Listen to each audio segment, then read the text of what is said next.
Afraid of how do I explain this to my children. I have Muslim friends who are texting me tonight saying, should I leave the country?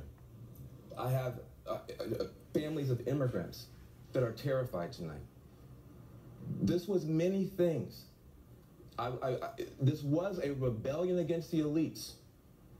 True, it was a complete reinvention of politics and polls, it's true. But it was also something else. We've talked about race. I mean, we've talked about everything but race tonight. We've talked about income. We've talked about class. We've talked about region. We haven't talked about race. This was a white lash. This was a white lash against a changing country. It was a white lash against a black president in part. And that's the part where the pain comes. And Donald Trump has a responsibility tonight to come out and reassure people that he is going to be the president of all the people who he insulted.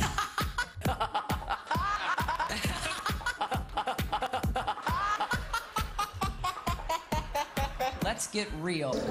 Wolf, the scene here is so different than it was a few hours ago when people were happy and relaxed. I have been looking around the room at people who are stone-faced. Some of them have been crying. We have seen people leaving the venue, including some who have been sitting on the risers behind the podium where Hillary Clinton is supposed to speak. There are people who are just in shock. I've seen mouths open as folks here in the audience are watching the results come in, many of them with their arms crossed and a hand to their mouth. They are just stunned as they watch what is going on here.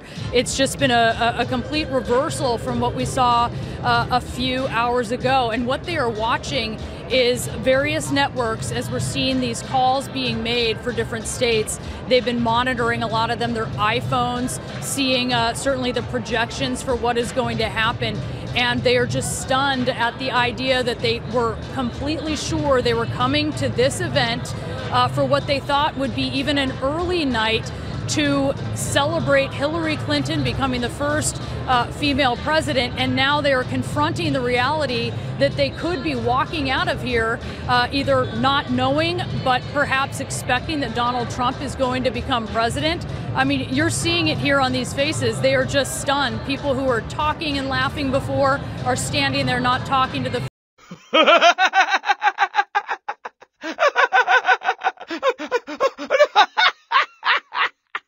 make you a political refugee. It makes you a Twitter user. The day after the election, a crowd at Cornell University gathered together.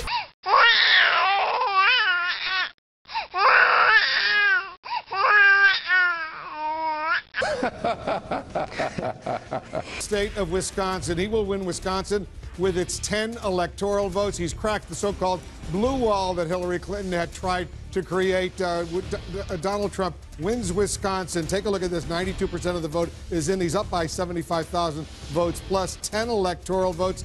Donald Trump, the winner in Wisconsin. Let's take a look at the Electoral College map right now with that win in Wisconsin. Look at how close he is. Right now, he has 257 electoral votes. He needs 13 more, 270, to be elected president of the United States. Hillary Clinton remains at 215. Let's go over to Jake and Dana. He is getting incredibly, incredibly close, Jake. And the wall comes tumbling down. This is the blue wall that Hillary Clinton had talked about. This is a state that Hillary Clinton hasn't even visited since the Democratic convention over the summer. And it's stunning. Look, the last time it was close, I believe, was in 2000. But since then, Democrats have won the state. This is a state that voted for Mike Dukakis over George H.W. Bush. I mean, this is a reliably Democratic state. It is amazing to me, and this is not an original observation, but the idea that the Clinton campaign could see white working class voters going to Trump in places like Iowa and Ohio and not see that Wisconsin was also potentially in jeopardy. That's remarkable. I mean, this is truly the beginning of the end for Hillary Clinton's campaign.